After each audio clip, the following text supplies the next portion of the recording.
All right, let's dive in. Today, we are going to crack a code that pretty much every Portuguese learner runs into. It's that huge gap between the language you see in a textbook and the way people actually talk on the streets in Brazil.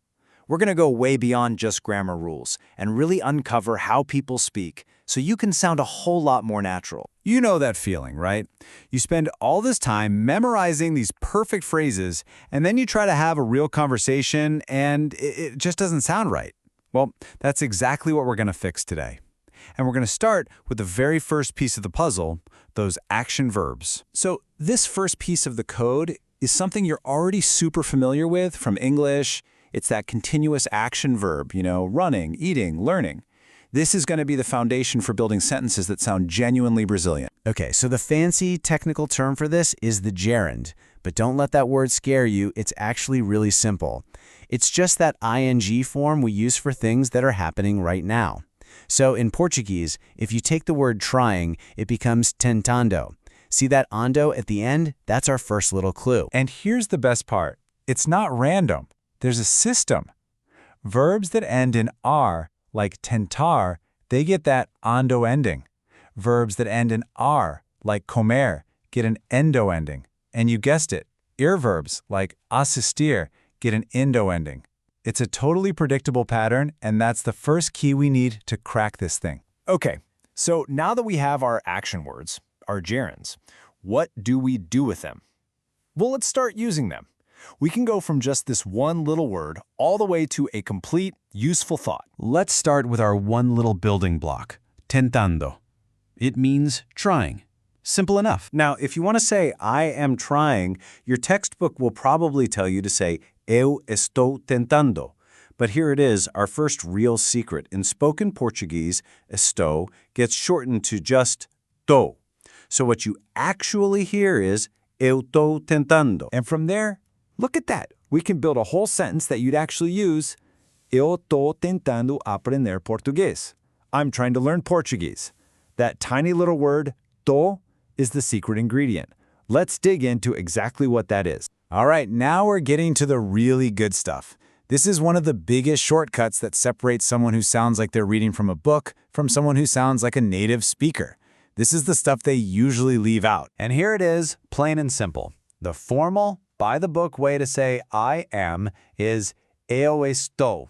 But in real life, in everyday chats, Brazilians almost always chop that down to eu tô. It's quicker, it sounds way smoother, and using it is like a secret handshake that says, hey, I get how people really talk. And you'll hear tô absolutely everywhere for all kinds of normal, everyday things. Eu tô assistindo Netflix. Eu tô comendo feijoada. This isn't some weird slang. It's just how the language is spoken. So, the main takeaway here? Start using tô. You'll sound more natural instantly. Okay. Awesome. We've figured out how to make statements sound natural. So now let's use that same logic and apply it to asking questions. This is really the next level for making your Portuguese flow instead of sounding all stiff and robotic. And look, we see the exact same pattern here. A textbook will teach you to ask, o que você está fazendo? For what are you doing? But what you'll actually hear on the street is, o que você está fazendo? Whoa, wait. Two things just happened there, right? First, está turned into tá, just like estou became tô.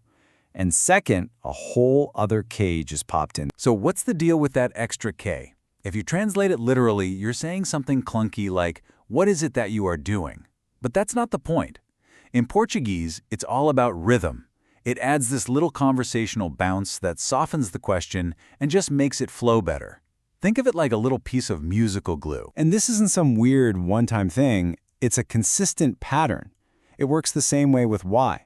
The textbook Porque você está aprendendo becomes the much more natural Por que você está aprendendo?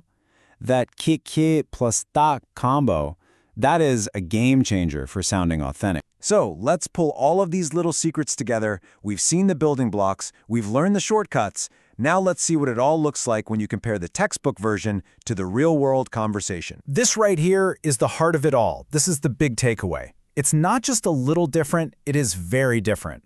And honestly, embracing these differences, getting comfortable with to, ta, and that extra K, that's the #1 thing you can do to start sounding truly natural. So here's how it all comes together in a real back-and-forth chat. Just look at this. Every single line uses the spoken forms we just learned. The question has que, and ta. The answer uses to. The follow-up uses ta again, and the reaction, to again. This isn't just a list of rules anymore. This is the actual rhythm of a conversation. This is the code in action. You know, this whole idea goes way beyond just Portuguese. It really makes you think, doesn't it? What are the spoken secrets in your own native language? The little shortcuts and unwritten rules you use every single day without even thinking about it. Once you start noticing those, you start to understand how language really works. Not just in Brazil, but everywhere.